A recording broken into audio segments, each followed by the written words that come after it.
Hi everyone. So I have this paper with me because I've got a little memory issue from a little too much chemo, so I've been really practicing, but I might need to refer to this. So, all right. Anyway, my piece is called Dodging Bullets. Harley was 68, but I thought he was older.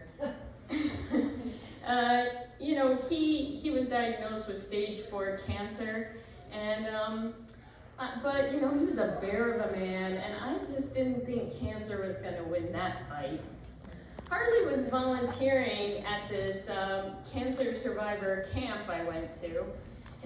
He would drive us around in one of the rentals, and over muddy mountain roads, and he would point out to the elk and the mule deer with these beautiful red sandstone cliffs covered in snow as a backdrop. We shot the shit as the millennials in the back seat watched birds and were enchanted by their new surroundings.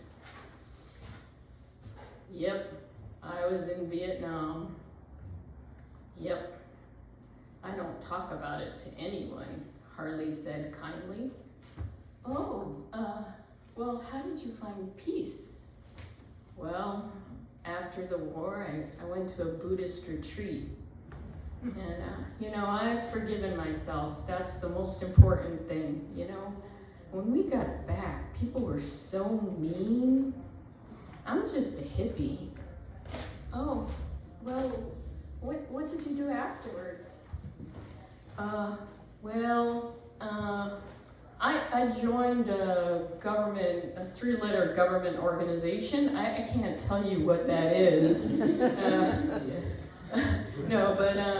I can't tell you what that is, and, that's what I did. Oh, well, I think you and I might be on opposite sides of the political spectrum, I said.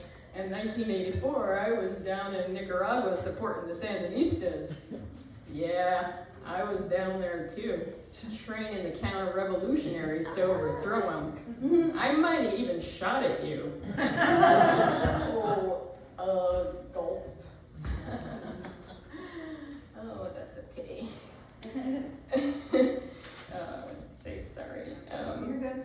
Then for some reason, we both laughed really hard. And, it felt profound and distant, but entirely funny. Maybe because at that time, fighting for social justice was something I was prepared to die for. And maybe in Harley's world, he was prepared to die for his cause. Nah, I was just bored when I got home from Nam, he said. I was a troublemaker back then, and I loved making trouble. Maybe I love making trouble too. Or maybe self-righteousness looked silly in the rearview mirror of that road trip. We pulled into a parking lot, and as we did, these bearded mountain men jumped out of an old blue van with a faded sign that said, Rocky Mountain Dog Sledding. Dogs and sleds rested in a nearby clearing. Campers shouted with excitement and clambered aboard various toboggans while the guys readied their teams. Our musher was Jonathan. Harley and I were tucked in the last sled under mountains of blankets. Commands issued, echoing from one sled to the next. Let's go hike! What a sight to see and hear as each team departed. A cacophony of howling, straining dogs pulled gleeful cancer survivors over hills and through aspen forests. I sat in the front with big goggles on. Just in case the pups have to poop while we're in motion, burly man Jonathan explains. Hike, he shouts. Excrement is flying as dogs run. Harley ducks behind me. I become a human dog shit shield. Then burying a nose and mouth beneath blankets, blocking the brutal stench of bowels and movement, barking and beauty abound. During a break for banana bread and cocoa, Harley whispers to Jonathan.